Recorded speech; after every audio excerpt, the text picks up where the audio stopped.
A képviselőtestületülésre azért kell, hogy bemennünk, úgy mondom, hanem mi sorsokról döntenek ott a képviselők. Számomra azért fontos, ugye mivel az adott településen élek, tehát ezért nekem fontos, hogy hallom, hogy melyik képviselő, ugye eleve ott tudom, hogy ki hogy szavazott, mivel kapcsolatban szavazott, persze, hogyha nem zárt ülésen dőlnek el ezek a kérdések. Mondjuk például, hogyha a kommunális adóval kapcsolatban hoznak egy törvényt, mondjuk, mint amit hoztak nálunk, hogy személydíjról átváltoztatták kommunális adóra, ugye így adóformája behajtható. Ugye ez nagyon érint azokat az embereket, akik nem tudják kifizetni, tehát így a végrehajtókat is így már ugye rá tudják küldeni az emberekre.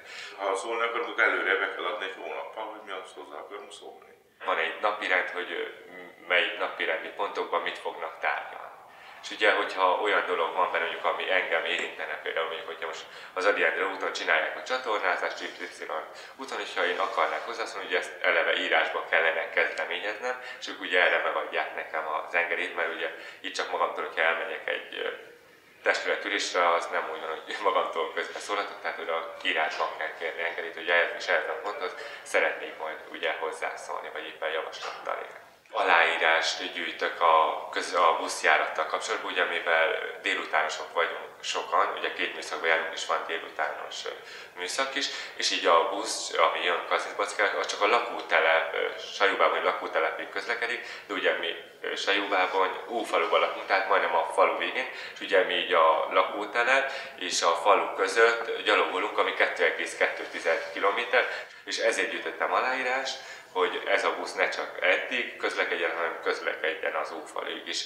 Hát ugye most beadtam a aláírás gyűjtést, és mondták nekem, hogy ezt most nem itt fogják ugye megtárgyalni, mert fel kell hívni a Borsod Volán. Képviselők elmondták, hogy szerintük is ez egy Szerintük probléma. is így van probléma, és az ők lehetőségükhöz képest mindent meg fognak tenni, az, hogy nekünk könnyebbé tegyék ugye az utazást, mivel dolgozni is jár.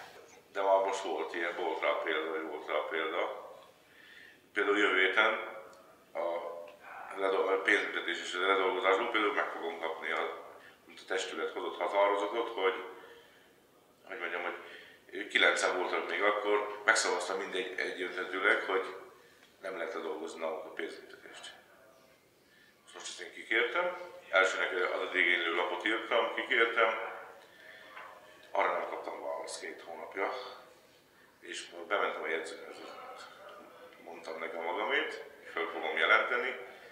Hát erre fel azt mondta, hogy jövő héten megyek be hétfőn, és akkor személyesen ki fogja nekem adni a másolatot róla. Többször elhangoztattam azt, hogy hiányolom azt az önkormányzat részéről, hogy nincsen ülési jegyzőkönyv, tehát sehol nem tudtam megnézni azt, hogy mikor lesz az ülés, milyen pontokba fognak, mi lesz a napirend, és ugye amióta én ezeket elkezdtem kikéregetni, meg többször kérdőre vonni, azóta már az önkormányzat hirdetőtábláján ki van téve az ülési jegyzőkönyv, sőt a település tévéjébe is belerakadták, hogy ezekre a napi pontokra fognak tárgyalni az ülés, és aki akar betekintést nyerni, vagy éppen el szeretne jönni, azokat sok szeretettel várja.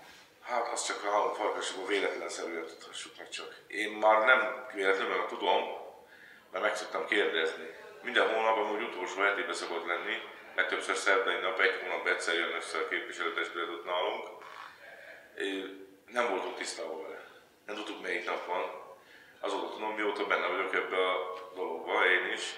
Személyesen is meg tudunk győződni, hogy melyik képviselő, akiket mi megszavaztunk, melyik képviselő hogyan áll a településhez, illetve az emberekhez, azokhoz az emberekhez, akiket ugye képviseltek, mert itt fogom látni, hogy mondjuk Juliska néni igennel szavaz, mikor a cigánytelepre azt támogatják, hogy ott aszfaltos út legyen, de lám a Marika néni már nem ezt mondja, és én mégis Marika nénire szavaztam. Szóval ez is egy ilyen pont, hogy ugye amikor eljön a választás, akkor fel tudjuk mérni, hogy melyik az a képviselő, aki tényleg a településért és az ott élő emberekért szeretne dolgozni és tesz is, vagy melyik, amelyik épp mondjuk az ellenkezőit és a saját kis lobbis dolgait döntik el mondjuk ott a hivatal.